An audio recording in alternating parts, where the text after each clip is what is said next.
Hey, I have to warn you, this video is not very fair, given that I have not had the experience to work in the same sector in both countries. However, professional ethics are professional ethics. So let's dive into the video.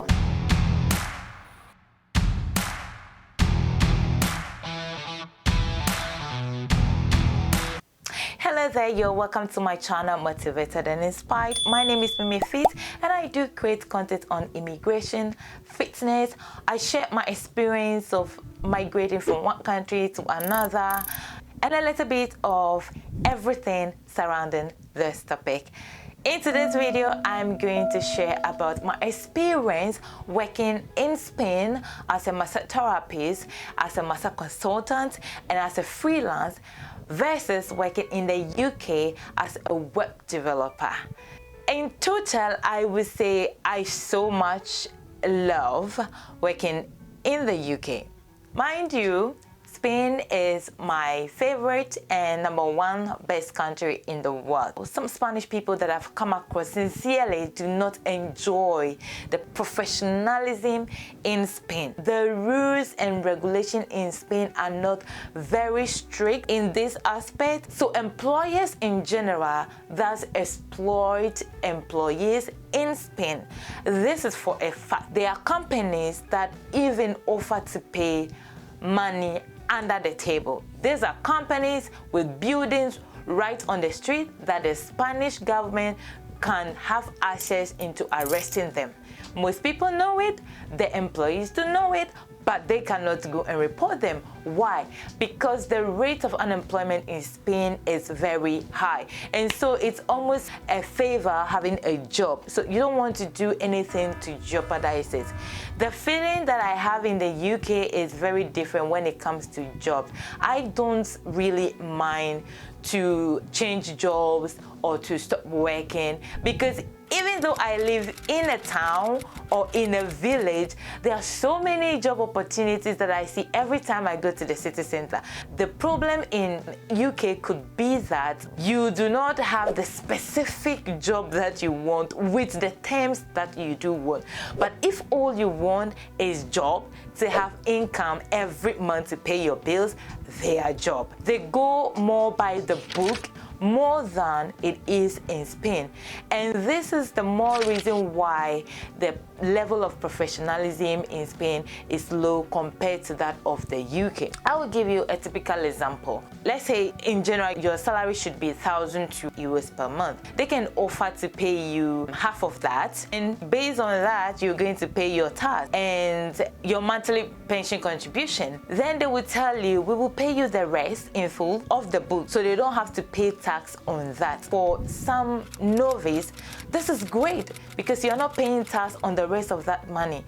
But sorry, it is foolish. You are cheating yourself because your employer is paying less tax that they need to pay towards your pension contribution and other contribution that might help you when you are not working.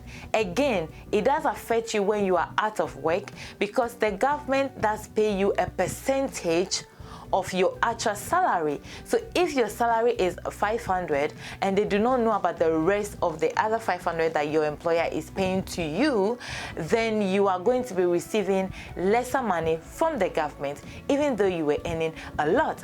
This is why you shouldn't accept it. But this is the situation in Spain, and I lived in Barcelona. This happens in Barcelona, which is almost the second biggest cities, like the second capital city of Spain. So I'm not talking about living in some remote area of Spain. It's happening. So I know it will happen in Madrid. This is how it is. Another thing is they love to exploit workers and make you do more jobs than you are to do. All right, so for instance, you work as a therapist. Your job is to take care of the cabinet of the room that you save the client, put it in order, but it's not your job to clean that room every morning. No, there must be a cleaner who cleans the whole space, the swimming pool, if there is a swimming pool, the jacuzzi area, the saunas, all of that, everything in the spa. And there is a specific professional person who takes care of the jacuzzi and the swimming pool if there is. Most of these locations are within a hotel, so there must be a cleaner on the standby to come in and clean around the swimming pool area when people come in during the day and utilize the space. In Spain, you are being expected as a therapist to attend to the clients, give a massage to the clients, attend to them if they are going to go into the sauna, give them towel, show them the services, the infrastructure, everything that they need to know, and then clean again. It's really crazy. You are in a uniform that you're supposed to be clean, massaging someone with oil. Then you're going to use that same uniform and hands to mop and clean like a whole swimming pool area, and the swimming pool is an indoor one.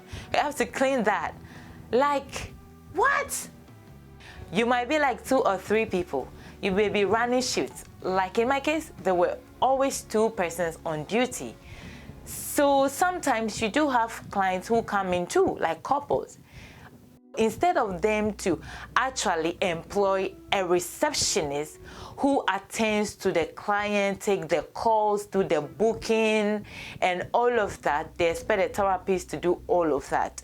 And at the same time, work on the client. At the same time, see to other stuff like the oils, the other materials that you need to work with. So it's tedious, complex and unprofessional setup for me, because when I worked back in Ghana years ago, this wasn't the situation. I had the receptionist, and us, we come early to clean. We don't clean during the working hours, and we also are in great numbers. So whenever one person is working, the other person is not working and have time to do the cleaning. All right. But in this case, you are everything. And because of that, the quality of service that is being rendered for me by my professional standard was low in Spain. And I'm not talking about working in just one hotel. I'm not talking about working in like a 2-star or 3-star hotel. This 4 to 5-star hotels that I'm talking about. And this is how it goes when I communicated with other friends in other companies or other hotels. It's just the order of the day. Another experience from another hotel worker in the same hotel that I was working in. He is a receptionist and he was working in one hotel. And mind you, okay, it is not about race. It is not about race, because this person I'm talking about is from Barcelona. He's from Catalonia, okay, so he's a Catalan guy. So one time he was on duty at night, and his boss came to him to tell him to go to the kitchen and fix something for their clients who arrived later at night. And he was like, what? Like, I'm a receptionist. Do you even know if I know how to cook or how to fix food? He was so pissed and told him, no, I'm not going to do this. And his boss told him, like, are you rejecting my order? He's like, this is beyond my responsibility. This is not what I signed for. This is not what I'm being paid for. So no, the salary is also low, all right? However, when I came to the UK, everything was very, very, very systematic. I have to attend interviews. You as well attend interviews in Spain, but the way everything was structured was different. I was given all the equipment that I need, like my laptop, my table, other materials that will equip me to be able to do my job well. The way my superiors communicate to me was very professional, and they created the atmosphere whereby I can go to them, share my opinion, share my knowledge, and also give a proposal or a suggestion if I do have any in a professional way. And they were very humane. For instance, the train doesn't warn you, okay? I take my bath, prepare myself, get to the station to go to work on time, and the train is going to delay like 30 minutes. One time it's delayed for 3 hours, and I was pregnant. I was standing under the rain that my boss has to say, look, just take a taxi and come to work. The company will pay for it. I was like, boss, like where I am right now, I have to climb up in my 7-month pregnancy and then book a taxi, stand out and wait for it. I was like, no, I will wait for the train. But at the end of the day, I ended up wasting 3 solid hours at the train station. So this is how terrible it is. But my boss were very understanding, because they were human enough to know the problem already, the existence of the problem in their country. They didn't close their eyes on it. When I explained to them this is what is going on, even though I sent them photos and for them it was extreme, they would say, no, don't worry, we understand. You can start working at this hour and close later, or you can do it tomorrow. Or they will just say, don't worry, you will work at when you arrive in the office. So they were very understanding. And I also make sure not to take advantage of that. The fact that they understood the situation doesn't mean I should lie or tell them or give them excuses that it's invalid just because there is a problem. I didn't take advantage. And my salary, I would say I would have been more happier being much paid, but I was at entry level, so it wasn't bad. I was paid the wages of the country. And it also has benefit. I realized that IT companies in general worldwide, including Spain, that have numerous benefits that other sectors do not have. And I'm talking also taking into consideration experience that my husband is going through in his company. The way everything is being structured, it's much professional, more than that of Spain. So I will very much always, anytime, prefer to work in the UK than in Spain. I hope that I've been able to give you much information. See you in the next video. And like I always say, be you, be bold. Do whatever you want to do, say whatever you want to say, as long as you're not hurting anyone. But most of all, stay motivated and inspired. I will see you in the next video. Adios. Stay motivated and inspired.